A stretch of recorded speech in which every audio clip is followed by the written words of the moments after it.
Hermanos, ¿cómo están? Dios les bendiga, bienvenidos una vez más aquí a este tiempo de reflexión. Gracias a Dios podemos estar a través de las redes sociales comunicándonos con ustedes y enseñando y aprendiendo más acerca de nuestro Señor Jesucristo. La verdad que les extrañamos muchísimo y deseamos ya poder estar otra vez reunidos juntos. Recibo un saludo de parte de mi esposa que también nos extraña muchísimo. Y pues quisiera agradecer a cada uno de los que están trabajando para poder hacerles llegar este material, estas alabanzas, estas enseñanzas. Cada uno de ellos invierte de su tiempo y de bastante tiempo para poder subir, para poder grabar, para poder editar todos los cantos de las enseñanzas. Y pues muchas gracias, hermanos, por ayudarles. Igual también recordarles, hermanos, que en la página web, en la última parte de la página web, puede usted darle hasta abajo y va a encontrar una sección de oraciones donde usted puede escribir su nombre y su petición y vamos a estar orando por ellos al final del video. También, hermanos, pues quisiera iniciar este tiempo con oración. ¿Por qué no cerramos nuestros ojos y oramos a nuestro Dios y encomendamos a Él el tiempo a continuación? Señor y Dios y Padre, gracias te damos por que tú, Señor, tienes todo en control, Señor, eres el Todopoderoso, grande, Señor, y que debemos mostrar reverencia, Señor, y confianza, Señor, a lo que tú haces. Gracias te damos porque me dejas poder compartir con mis hermanos, abrir tu palabra, Señor, exponerla y conocer un poco más de tus atributos. Señor, todo esto lo pedimos en el nombre de tu amado Hijo Jesucristo. Amén. Y en la ocasión anterior pudimos ver, hermanos, que la manera adecuada de poder dilucidar el carácter de Dios es mediante sus perfecciones. Coincidíamos que estudiar dichas perfecciones se convierte en un deleite para cada creyente. Sí, es un gozo, es un deleite poder estudiar y conocer un poquito más mediante esta mente finita, la mente infinita de Dios. Y coincidíamos también que es imposible que llegásemos a conocer a perfección o de manera completa la mente de Dios. Es algo imposible, ¿sí? Pero lo hacíamos con el deseo de conocerlo un poco más. Y bueno, hoy vamos a seguir un poco la línea de esos atributos de Dios y cómo es que llega a repercutir en la vida del cristiano el conocer los atributos de Dios. Y bueno, yo puedo recomendarles que en cada página de la Biblia busque usted los atributos de Dios. Cuando usted lee, por ejemplo, la historia de Noé, usted puede encontrar varios atributos de Dios ahí. Puede encontrar también, cuando lee los salmos, puede encontrar atributos de Dios. Cuando en las cartas se dan instrucciones, puede encontrar también atributos de Dios. Cuando Hechos nos relata la historia de la iglesia, de la iglesia primitiva, los hechos del Espíritu Santo, puede encontrar también los atributos. Cuando los evangelios hablan detalladamente acerca de la vida de nuestro Señor Jesucristo, de su sacrificio, puede encontrar atributos de Dios. Todas estas citas o estas referencias exaltan algunos de los atributos o varios de los atributos de Dios. Cada vez que usted lea, diga, ¿qué atributos de Dios estoy encontrando aquí? Eso nos va a ayudar muchísimo para poder conocer los atributos de Dios. Son tan importantes, hermanos, conocer las perfecciones de Dios. Son tan importantes para identificarlo, ¿sí? Porque, por ejemplo, voy a poner un ejemplo muy pobre. Supongamos que alguien le habla a usted sobre mí, sobre Iván. Y alguien le dice, ¿conoces a Iván? Y usted le diga, no, descríbeme cómo es físicamente. Bueno, alguien le va a decir, es delgado, es moreno, ojos cafés y cabello rubio. Mencioné 4 características, ¿verdad? Que 3 de ellas en verdad son mías, ¿sí? Concuerdan con la característica de cómo soy yo. Solamente di una que es incorrecta, ¿sí? Pero en la mente de quien me conoce sabe que yo no tengo los ojos café, los tengo verdes. Sabe que no tengo el cabello rubio, sino que soy cabello oscuro. Solo por esa característica errónea saben ustedes que yo, el que se describe, no soy yo, sino puede ser alguien mucho más, debe ser otra persona, pero yo no soy porque yo no tengo el cabello rubio, ¿verdad? Este pobre ejemplo sirve para decir que Dios ha decidido a darse a conocer por medio de sus atributos, y si se niega o se omite o se agrega uno o algunos, estamos describiendo erróneamente a Dios. Por lógica, ¿verdad? Lo que estamos haciendo al describirlo o al negar alguno de sus atributos es estar adorando a un ser diferente a Dios. ¿Se acuerda que Dios había prohibido hacer imágenes y que había decidido revelarse a través de atributos? Pues es necesario que todos esos atributos sean conocidos perfectamente. Y la Biblia nos habla de esos atributos. Ahora, desconociendo los atributos de Dios, ¿a dónde nos puede llegar ese peligro? Bueno, A.W. Pink dice lo siguiente: en la actualidad, y lo cito textualmente, y casi en todas partes se sostienen los más deshonrosos y degradantes conceptos acerca de la autoridad y el reino todopoderoso. Los hombres imaginan que el Altísimo o que al Altísimo le mueven no los principios, sino los sentimientos. Suponen que su omnipotencia es una invención vacía, mucha atención a esto, y que Satanás puede desbaratar sus designios a su antojo. ¿Les suena familiar? Creen que si en realidad Él, Dios, se ha forjado un plan o propósito, ha de ser como los suyos, como los nuestros humanos, constantemente sujetos a cambios. Declaran los hombres abiertamente que sea el que fuere el poder que Dios posee, ha de ser restringido, no sea que invada el territorio del libre albedrío del hombre y lo reduzca a una máquina. Lo que A.W. Pink dice: los hombres han omitido ese gran poder de Dios, esa autoridad grande. ¿Sí? ¿Por qué? Porque dicen que el hombre tiene libre albedrío, y es verdad que lo tiene. El problema es que ese libre albedrío, aparte que es corrupto y siempre inclinado, como Dios dice en Génesis 6:5, los designios de los pensamientos del hombre es completamente o de siempre de continuo al mal. Aparte de eso, el libre albedrío no es capaz de limitar la autoridad de Dios. No podemos contra la autoridad de Dios. Hermanos, este desconocimiento de atributos de Dios ya sucedió en la antigüedad con Israel. A pocos días de salir de Egipto y presenciar la gloria de Dios y descender sobre el monte Sinaí, como en Éxodo 32, del 1 al 4, incluso ver milagros como abrir el mar rojo, las 10 plagas, todos esos milagros, ellos lo presenciaron. Bueno, a pocos días de estar libres, en Éxodo capítulo 32 y versículo 1, acompáñenme a leerlo por favor. Éxodo capítulo 32 del 1 al 4, y el título es el becerro de oro. Usted ya lo ha leído. Dice así el versículo 1: viendo el pueblo que Moisés tardaba en descender del monte, se acercaron entonces a Aarón y le dijeron: levántate, haznos dioses que vayan delante de nosotros, porque este Moisés, dice, el varón que nos sacó de la tierra de Egipto, no sabemos qué le haya acontecido. Versículo 2: y Aarón les dijo: apartad los zarcillos de oro que están en las orejas de vuestras mujeres y vuestros hijos y de vuestras hijas, y traédmelos. Entonces todo el pueblo, dice, apartó los zarcillos de oro que tenían en sus orejas y los trajeron a Aarón. Y él los tomó de las manos de ellos y les dio forma con buril, una herramienta. Dice, e hizo de ello un becerro de fundición. Entonces dijeron: Israel, estos son tus dioses que te sacaron de la tierra de Egipto. Fíjese bien lo que voy a decir a continuación. En el versículo 32, en el capítulo 32 y versículo 1, le dicen a Aarón: levántate, haznos dioses.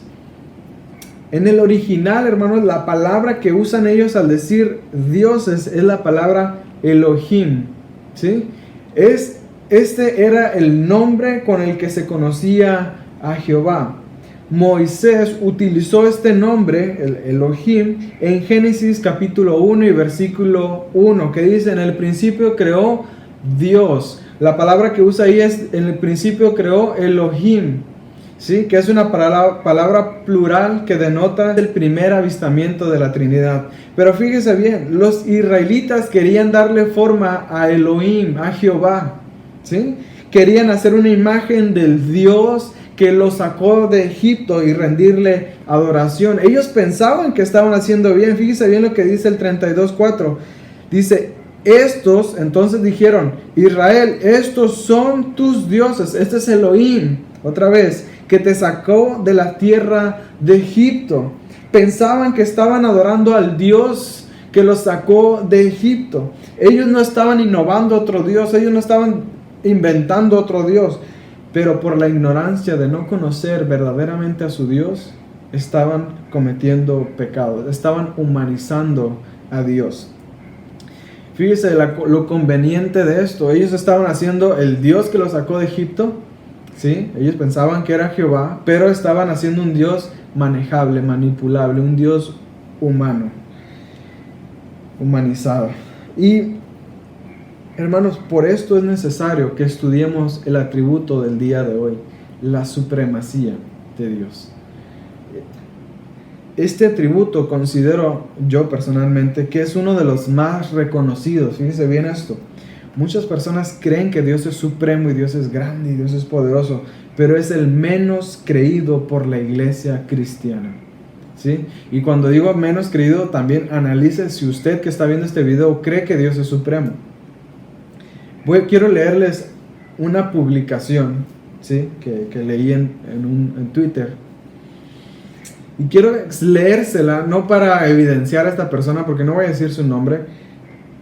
Pero fíjese lo que dice.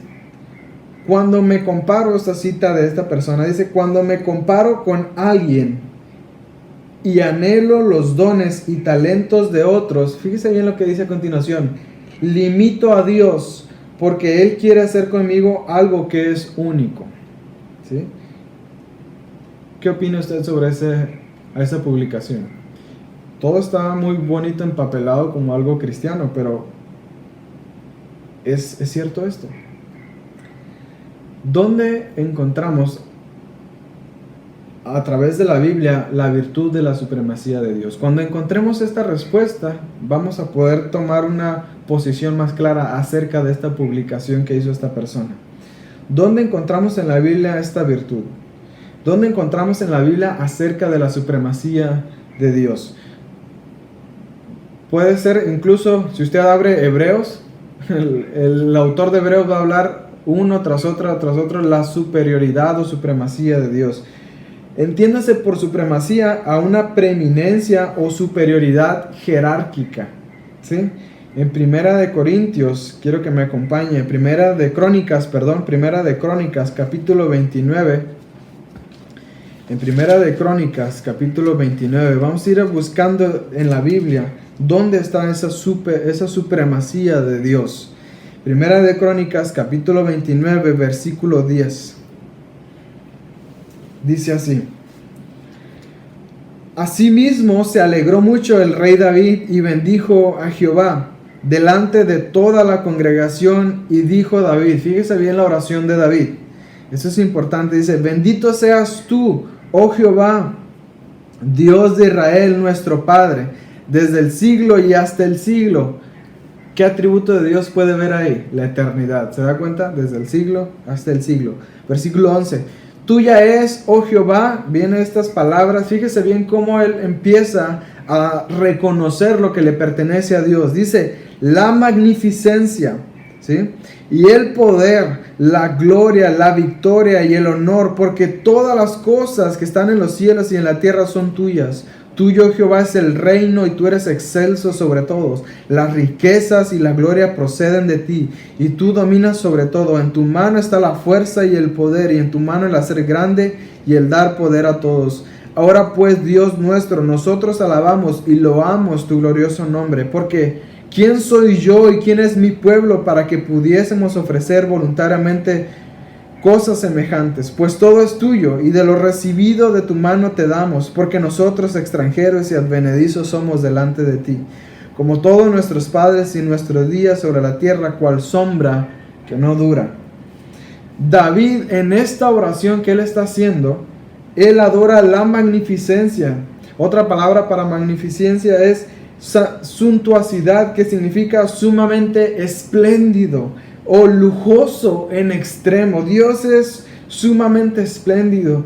Y luego dice, el poder, ¿sí? Es de su posesión toda autoridad. No tiene nadie que se rebele en contra de su voluntad. O sea, alguien que le pueda ganar a su voluntad. El poder le pertenece a Dios. Romanos 13:1 dice que toda autoridad viene de parte de Dios y Él pone en este mundo autoridad. Él también, el rey David, exalta la gloria, el esplendor, lo que es de alto rango. Ese es nuestro Dios. Por último, David exalta la majestad, el honor de nuestro Señor. Le pregunto, ¿cómo puede la voluntad de un simple ser humano, su voluntad y mi voluntad, cómo pueden hacer frente a este Dios supremo? Imposible, imposible. Versículo 12 dice, tú dominas sobre todo, hermano, sobre todo. No hay nada que se le interponga. Él domina sobre todo, incluso sobre su voluntad, sobre su libre albedrío, sobre el rey, sobre los presidentes. Él domina sobre todo. Job capítulo 42, el último capítulo de Job. Job capítulo 42, versículo 1 dice de la siguiente manera: respondió Job a Jehová y dijo, versículo 2 de Job 42, yo conozco, dice, que todo lo puedes y que no hay pensamiento que se esconda de ti. Yo sé, dice la Biblia de las Américas, que tú puedes hacer todas las cosas. Hermanos, lo que la Reina Valera traduce como que no hay pensamiento que se esconda de ti, hace referencia a los pensamientos de Dios y no los nuestros. Sabemos que los pensamientos nuestros no se esconden de Dios, pero lo que hace referencia aquí es a los pensamientos de Dios, ¿sí? Lo que Él tiene en mente se ejecuta sin estorbos. Fíjese bien cómo lo dice la Biblia de las Américas. Yo sé que tú puedes hacer todas las cosas y que ningún propósito tuyo puede ser estorbado. Ningún pensamiento de Dios se esconde. Ningún pensamiento que hay en Él se estorba, sino que todos se ejecutan como Él lo ha pensado. Ese es nuestro Dios. No hay nadie que pueda estorbarlo. No hay nadie que pueda limitar a Dios y sus planes. Salmos capítulo 2 y versículo 1. Me encanta este salmo. Salmo capítulo 2 y versículo 1. De hecho, no nos tiene que dar una vuelta. Dice así, Salmos capítulo 2 y versículo 1. ¿Por qué se amotinan las gentes? Y los pueblos piensan cosas vanas. Este salmo, hermanos, es un salmo de entronización. Debemos tener eso claro. Este salmo, incluso cuando a algunos reyes que leen la Biblia, se va a poner la corona, leen este salmo. Pero no es para ellos, es para nuestro Señor Jesucristo. ¿Por qué se amotinan las gentes y los pueblos piensan cosas vanas? Se levantarán los reyes de la tierra y príncipes, ¿sí? Escuche esto. Consultarán unidos contra Jehová y contra su ungido, diciendo, rompamos sus ligaduras y echemos de nosotros sus cuerdas. El que mora en los cielos se reirá, el Señor se burlará de ellos. Luego hablará a ellos en su furor y los turbará con su ira. Los reyes de la tierra se preparan, dice la Nueva Traducción Viviente, para la batalla. Los gobernantes conspiran junto en contra del Señor y en contra de su ungido. Ni todas las potencias juntas pueden hacer mella en los planes de Dios, hermanos. ¿Y cuál era el plan de Dios en este salmo? ¿Cuál era? Dice el versículo 3, Rompamos las cadenas, gritan, y librémonos de ser esclavos de Dios. Ese era el plan de Dios, subyugarlos, hacerlos sus siervos. A esos príncipes, a esos reyes, el plan de Dios era subyugarlos y que fueran sus esclavos. ¿Cuál es la respuesta de Dios a esta rebelión? Dios dijo, los voy a poner ligaduras, los voy a poner cadenas, ¿sí? A los reyes para que sean mis siervos, mis esclavos. Y ellos dicen, no, vamos a rebelarnos contra Dios. Juntémonos todos los más poderosos, los más potentes. ¿Y qué hace el Señor? Versículo 4.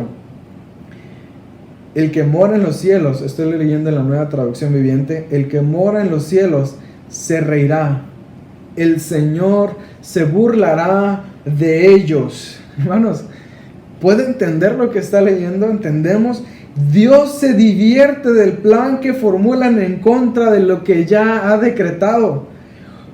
Cuando leo este versículo, cuando en especial leo esto, puedo imaginar o viene a mi mente la imagen de Dios cruzando sus manos sobre su cabeza y soltando una risa mientras ve la insolencia humana al querer ir en contra de su voluntad de decreto.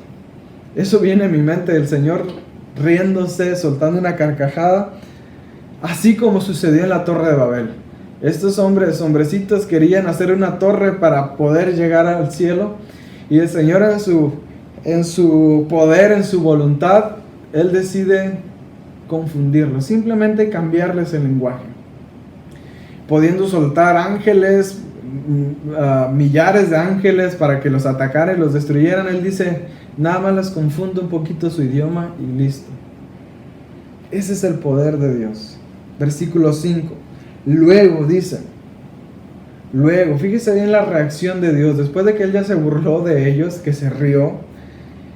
Versículo 5. Luego dice, hablará a ellos en su furor y los turbará. Dice la Nueva Traducción Viviente, los aterrorizará. ¿Con qué? Con su ira. La ira es otro atributo de Dios.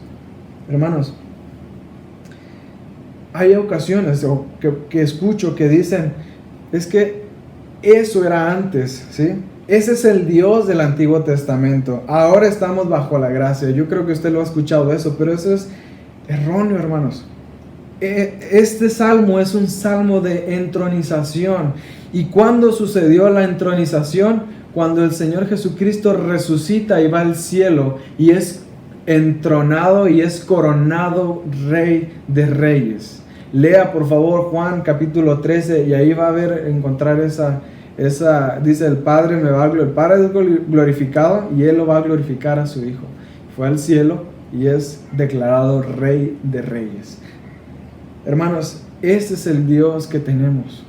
No es del Antiguo Testamento, no es que ya estamos ahora bajo la gracia y a Dios se le ha quitado la supremacía y el poder. No, Él es el mismo. Este salmo lo muestra.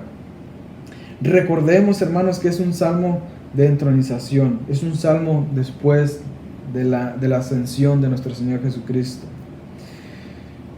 Este es el Dios que tenemos. Lea conmigo versículo 9 al 10. Los quebrantarás con vara de hierro, hablando de nuestro Señor Jesucristo, los quebrantarás con vara de hierro, como vasija de alfarero los desmenuzarás.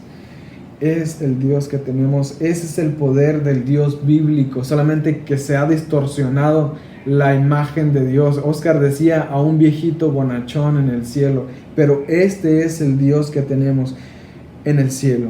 Versículo 11 dice, servid a Jehová ¿con qué? Con temor y alegraos, con temblor.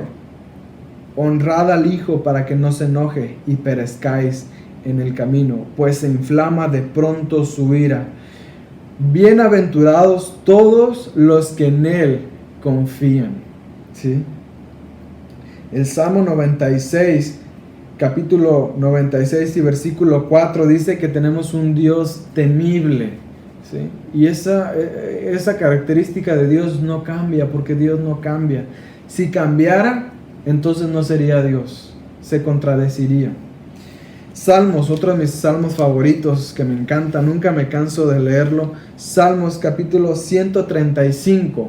Salmos 135. Fíjese bien, otra característica, de otra descripción de ese Dios poderoso.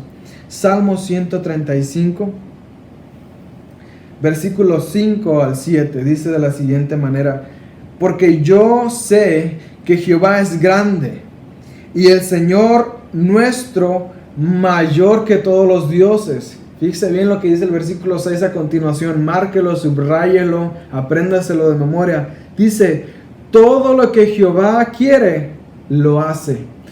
Todo, hermano. En los cielos y en la tierra, en los mares y en todos los abismos. Versículo 7, hace subir las nubes de los extremos de la tierra, hace los relámpagos para la lluvia, saca de sus depósitos los vientos. Una muestra de su poder sobre la creación, sobre la naturaleza. Hermanos, pero no solamente sobre los mares, no solamente sobre los vientos y sobre los abismos, también sobre nosotros. Fíjese bien, versículo 8. Él es quien hizo morir, ¿a quién? A los primogénitos de Egipto. ¿Se da cuenta? Todo lo que Jehová quiere lo hace. Versículo 8, Él es quien hizo morir a los primogénitos en Egipto. Y luego aclara, desde el hombre hasta la bestia. ¿Se da cuenta? Es su creación, es lo que Él hizo. Por tanto le pertenece y Él hace lo que Él quiere con esa creación. Hermanos, el Dios verdadero no se intimida, sino que hace lo que Él quiere con su criatura. Siga leyendo, por favor. Versículo 9. Envió señales y prodigios en medio de ti, oh Egipto. Ellos son los testigos de las señales y el poder de Dios. Contra Faraón y contra todos sus siervos. Destruyó a muchas naciones. ¿Quién hizo esto? Dios, Jehová. Y mató a reyes poderosos. A Sehón, rey amorreo, a Og, rey de Basán, a todos los reyes de Canaán. Dice el versículo 12, y dio la tierra de ellos en heredad a Israel, su pueblo. Está diciendo el salmista, mató a muchos reyes, y esa tierra que ellos habían ganado y trabajado, se la quitó y se las dio a Israel, su pueblo. ¿Por qué? Porque Jehová hace todo lo que quiere. Esa es la supremacía de Dios. Hermanos, ese es nuestro Dios. Por eso debemos de ser conscientes de quién es nuestro Dios. Por eso debemos entender que Él es un Dios supremo. Versículo 13. Oh Jehová, eterno es tu nombre. Tu memoria, oh Jehová, de generación en generación. Porque Jehová juzgará a su pueblo y se compadecerá ¿de quién? De sus siervos. Hermano, si usted si es hijo de Dios, es siervo de Dios y hace la voluntad de Dios, usted debe estar tranquilo, porque ese gran Dios supremo, ¿sí?, se compadece de usted y de mí. Dice a continuación en el versículo 19, casa de Israel, bendecida a Jehová, casa de Aarón, bendecida a Jehová, casa de Leví, bendecida a Jehová. Los que temen a Jehová, bendecid a Jehová. Usted y yo debemos bendecir a Jehová por ese gran poder, por esa supremacía, ¿sí? Y solamente por eso, porque Él es supremo, porque Él es sobre todas las cosas. ¿Y sabe qué? Ese supremo Dios tiene misericordia de nosotros, se compadece de sus siervos. Hermanos, ahora hemos aprendido que Él es supremo sobre todo. Tiene supremacía sobre los buenos, sobre su creación, ¿verdad? Pero no solamente sobre los buenos, también sobre la mente de los malos. Y no es que Él haga lo malo, sino que Él tiene poder y autoridad sobre ellos. Éxodo capítulo 34, 23. Con esto no estoy diciendo que Dios hace mal o hace pecado. Dice Éxodo 34, y lo voy a explicar leyendo estos versículos. Éxodo 34, versículo 23 dice: 3 veces en el año se presentará todo varón tuyo delante de Jehová el Señor Dios de Israel. Había 3 fiestas que tenían que celebrar y tenían que dejar su lugar, su tierra, su casa y partir y presentarse en el templo de Israel. Dice, porque yo arrojaré a las naciones de tu presencia y ensancharé tu territorio, y ninguno codiciará tu tierra cuando subas para presentarte delante de Jehová tu Dios 3 veces al año. ¿Se da cuenta? Los hombres tenían que dejar su casa junto con su familia, su esposa. Acuérdense que no había ventanas como las que tenemos hoy, no había chapas, no había cámaras de seguridad, no había alumbrado público, no había focos. O sea, estaba en oscuridad y tenían que dejar su casa para ir días caminando hasta llegar a Jerusalén, hasta el lugar, donde había que celebrar, donde estaba el tabernáculo, donde estaba toda la ciudad, el país reunido. Hermanos, y ellos podían ir en confianza. ¿Sabe por qué? Porque ninguno, dice, de las personas va a codiciar tu tierra. Nadie va a llegar y va a destruir tu casa, tu tierra, y va a tomar posesión. Fíjese bien cómo el Señor tiene supremacía sobre esas personas malas, ¿sí? Que no va a permitir que nadie codicie la tierra de los israelitas. ¿Se da cuenta? ¿Qué poder tiene nuestro Señor? ¿Hasta dónde alcanza su supremacía? No cabe duda, hermanos, para aplicar a nuestra vida, no cabe duda de que el Dios que la Biblia describe es supremo. Se ha ido deteriorando a través de las falsas enseñanzas, queriendo acomodar dulzura a los oídos de las personas. Tenemos un Dios temible y por sobre todos. Como le decía, el autor de Hebreos lo describe como fuego consumidor, como lo más supremo. Isaías capítulo 66. Isaías, el último capítulo del libro de Isaías, dice de la siguiente manera, 66 de Isaías, versículo 1 al 2. Dice bien lo que dice Dios. Jehová dijo así: el cielo, dice, es mi trono, y la tierra, dice, es estrado, o el lugar donde reposaban los pies los reyes, ¿sí? Como esos banquitos donde descansaban los pies. ¿Dónde está la casa que me habréis de edificar? ¿Y dónde el lugar de mi reposo? ¿Sí? Versículo 2. Mi mano hizo todas estas cosas. Dice, yo creé todo. ¿Sí? Y así todas estas cosas fueron. Yo creé todo, y las cosas que hay en la tierra también yo las creé, dice Jehová. Pero, fíjese bien esto.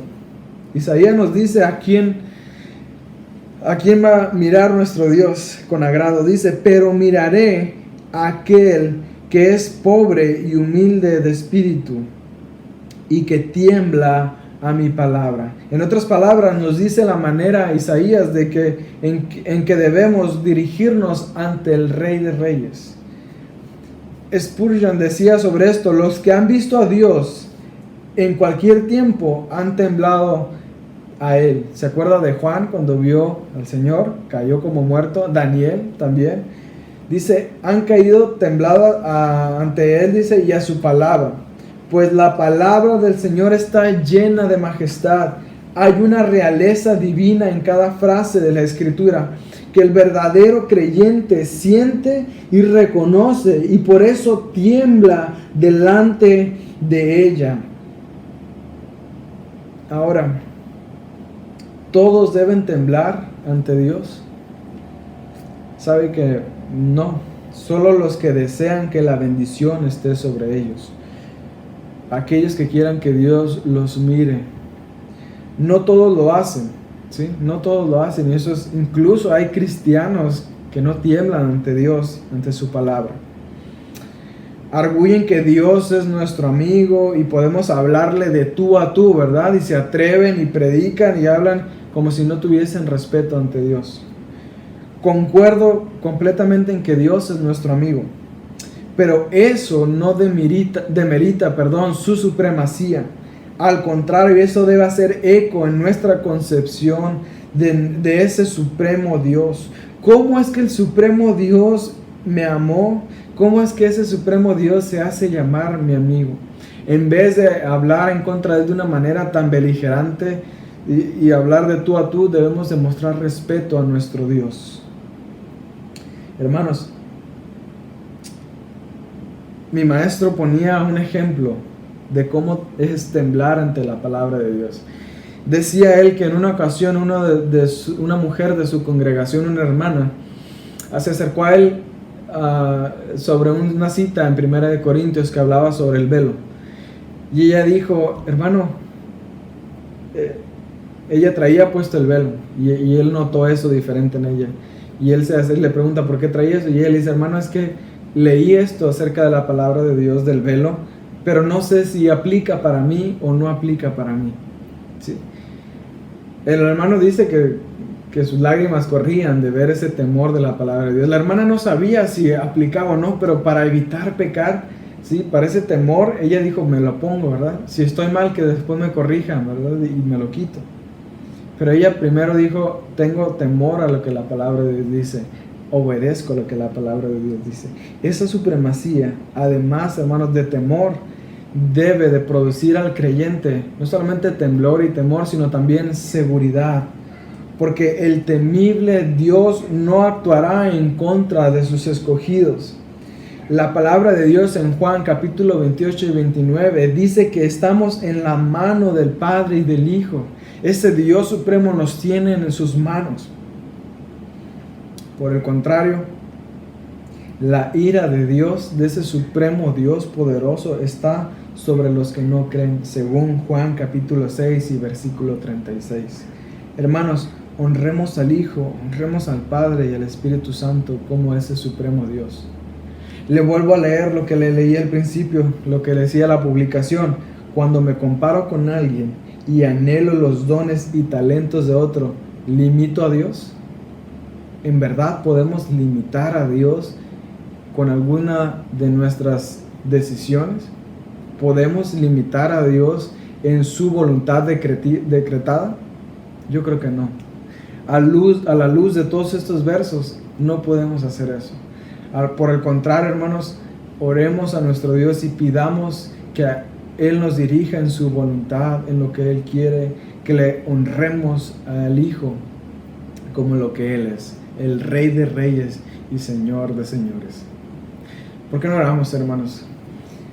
Señor, eres el Rey de Reyes y Señor de Señores, y nadie puede hacer frente a la voluntad tuya. Señor, todas las cosas se sostienen con la palabra de tu poder, porque todo depende de ti, Señor, porque todo es de ti, porque todo viene de ti, Señor. Gracias te damos, eterno Dios. Te amamos, Señor, y te bendecimos. En el nombre de tu Hijo Jesucristo oramos. Amén. Dios los bendiga.